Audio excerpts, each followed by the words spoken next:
அனைவருக்கும் வணக்கம். வாசகர்களால் நான், வாசகர்களுக்காக நான். அதாவது நாம் அனைவரும் நேற்றைய நிகழ்வுகளை, அதாவது நல்ல சமாச்சாரத்தையே எடுத்துக்கொள்வோம். அதையே நினைத்து கொண்டிருந்தால் நமக்கு சோர்வு தான் வரும். நாளை எப்படியோ என்று பயந்து கொண்டிருந்தால், நாளைக்கு எப்படி என்று பயந்து கொண்டிருந்தால் அதுவும் பயமும் ப்ளஸ் களைப்பும் தான் உருவாகும்.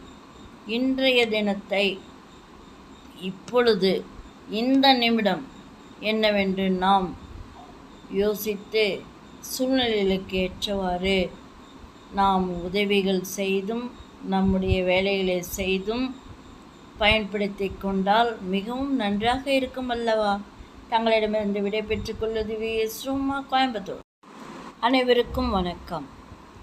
அதாவது நாம் வெற்றியை ஒரு தடவை பெற்றுவிட்டால் அதையவே நினைத்து பெருமைப்பட்டு கொண்டு பேசிக்கொண்டு கடைசி வரை அதையவே நினைத்து கொண்டு காலத்தை ஓட்டக்கூடாது. ஒவ்வொரு செயலிலும் வெற்றி காண வேண்டும். வெற்றியை ஒரு வித்தாக வைத்து கொள்ள வேண்டும். விதைத்து கொண்டே இருக்க வேண்டும். தங்களிடமிருந்து விடை பெற்றுக் கொள்வது VS ரோமா, கோயம்புத்தூர்.